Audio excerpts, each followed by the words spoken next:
د سخر کور دا جنې 15 کاله په کمره کې د زناورو سره بند کړي و او د دې سره کم سلوک کړی دی. تاسو به هم حیران شئ. ډېره زیاته یو عجیبه او ناخوشګواره واقعه په ابټاباد کې مخې ته راغلې ده. د دې جنې عمر 24 سال دی او د دې نوم دی صوفیا. बकरी वाली डाली पे टकने रहे पटी कुत्ते का पावे ने दिमो दे मैंने होम बिचो पीप दा पाक बिचो خون نکلنا سپو ته چې به کومه روټۍ واچوله وغه روټۍ به کومه بچه شوه د سپو نه هغه به راواغسته بقایا روټۍ به دې جنۍ له ورکړله دغه دې خوراک و. کله چې به دې جنۍ اوبه غوښتلې نو د زناورو میتیز به راواغستی او دې جنۍ مخې ته به یې کېښودې. مختلف قسم تشدد به یې پې کاوه، وال ټکول به یې ورکول. دغه نه بعد د دې په زخمونو کې هغه پس وغیره چې کوم نوونه دي هغه پکې پیدا شو. اوس دوه سوالونه بس تاسو ذهن ته راځي چې یاره په دومره ټایم کې دې کور خلکو ته دومره پته ونه لګېده چې یاره زمونږ لور دلته کې غیبه ده، هغې د 15 کالو نه څه پته نه لګي. دویم سوال بس تاسو ذهن ته دا راځي چې یاره مطلب د دې جنۍ ګناه څه وه چې دومره سزا ولا د سخر کور ورکړه. ولني سوال جواب تاسو دا دی چې د دې جنۍ چې کوم سخر و هغه د دې جنۍ د رونو نه دا ډیمانډ کړی چې 35,000 روپۍ ته موږ ته راکړه جهیز په طور باندې.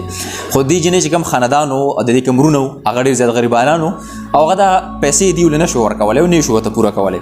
د دغه په وجه باندې دا جنۍ په کمره کې بنده کړې او د قسم مختلف قسم تشدد به په دې جنۍ باندې کاوه چې هغه ما تاسو ته کوم بیان کړو. دویم نمبر سوال جواب ستاسو دا دی چې یاره دې جنۍ د کور خلکو ته دومره پته ونه لګېده. کله به چې دې جنۍ رونه یا پلار د دې جنۍ خوال راغلی تپوس به ورلګاو نو دوی به ورته وویل چې هغه تلې دا د خاوند سره پینډۍ ته په چکر باندې اوس دا خو پنجابیان دي. دغه شانته کې د پښتو معاشره خو نه ده چې مطلب د خپلې لور خور سره موږ یو ورځ خبرې ونه کړو زړه کې مختلف قسم ګمانونه او شکونه پیدا کېږي چې یاره څه حالت کې وایي څه مسله به وي. نو دومره زور پسې هغې هم نه و کړی چې بس ټیک ده اتلي به یې په چکر باندې دومره خاص خبره نه ده. خو 15 کاله مطلب څه د د پلار د غفلت دغه نتیجه وه او څه چې کوم دی د اسخر درنده د دې سره دا ظلمونه کول. نو مطلب جنۍ دې حالت ته ورسېد. په دې 15 کاله دورانیه کې د دې جنۍ پلار هم مړ شو، د دې جنۍ مور هم مړه شوه، خو دې جنۍ ته هېڅ قسم پته ونه لګېده چې زما مور پلار کله مړه شي او دا یې پرې نه ښوده او دغه تشدد او په دغه کمره کې 15 کاله بنده کړې وه. کله چې دا د دې کمرې نه راووته دا جنۍ دومره کمزوره شوې وه چې په خپو باندې ودرېدلی نه شوه. د قسمه قسمه بیماریانو شکار شوې هم وه. زه په دې ټایم کې حیران شم چې یاره مطلب دا قسم خلک دومره سوچ نه کوي چې یاره زه خپل لور خپله خور لرمه.